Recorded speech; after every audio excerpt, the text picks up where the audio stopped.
Welcome back to Spinning the Past.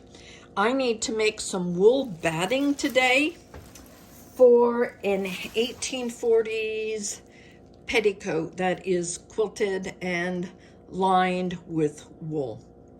So I went into my stash. I've had this for quite a while, and I dug out this. I don't know if you can see it.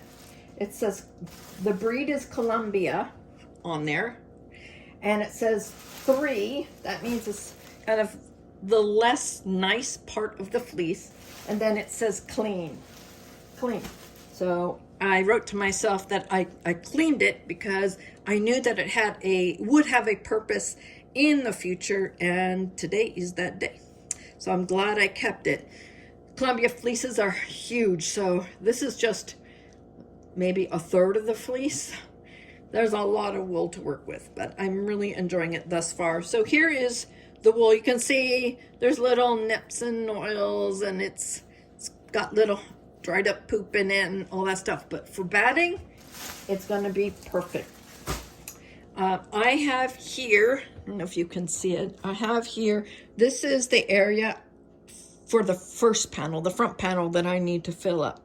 And then I'll have another one for the back panel. But so I put it out there because as I do my bats and I put it on, then I'll know how many bats I will need.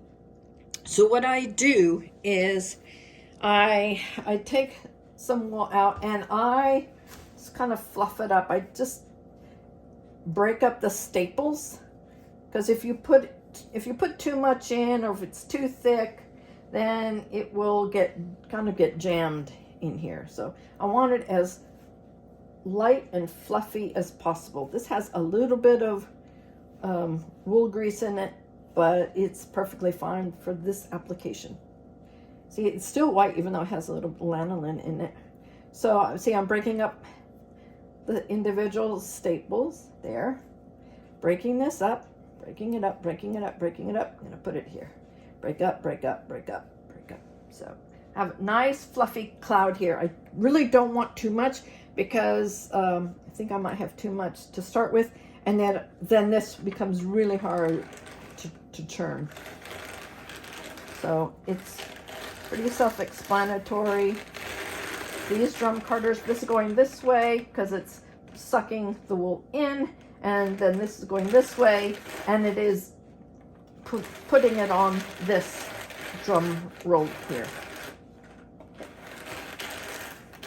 It should be very, very easy as you do this. It should be very easy. If it gets like that, that means you have too much wool at a time, which I do, but it'll sort its way out.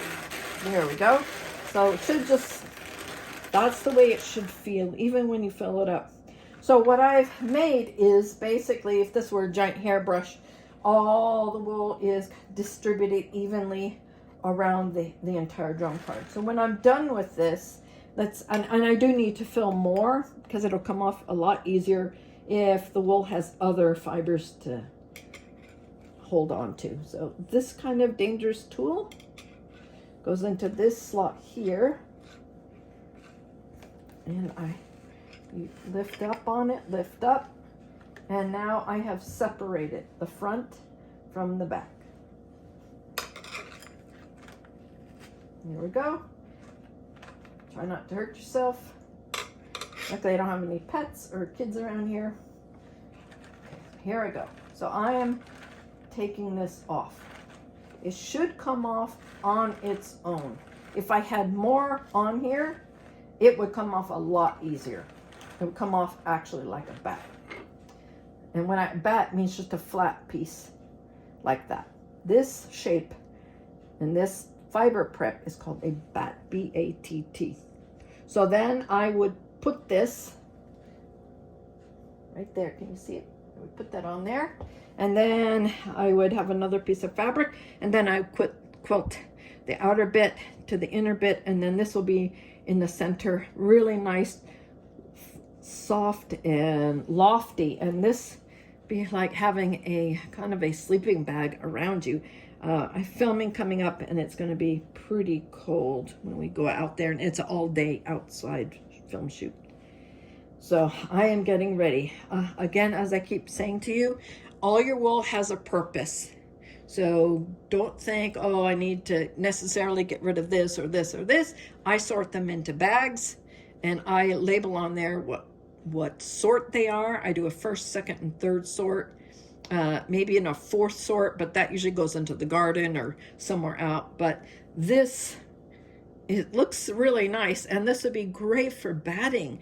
Anything from toys to the little snakes that go under your door. I've used it to go into window cracks, to keep the cold out in the winter. So lots and lots of purposes. And historically, they would have made these bats, usually with hand cards though, and then they would put it, and this is exactly how they would have made theirs, is they would have used the wool that they had on hand.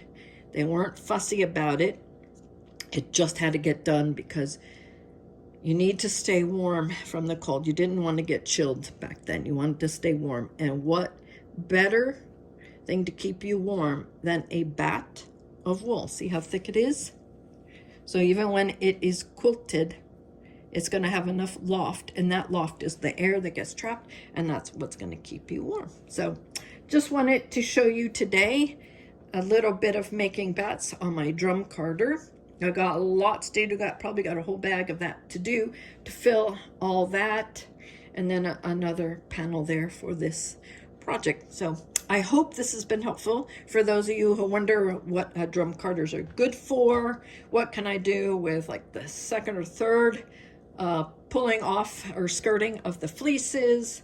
And now you have a particular use for it. You can use it for padding, for batting. You don't need to pay money at some of the craft stores. You can easily, you've got everything in here. Even if you had just had hand cards, you could easily, quickly make a nice bat for very, very cheap. I will catch you next time on Spinning the Past.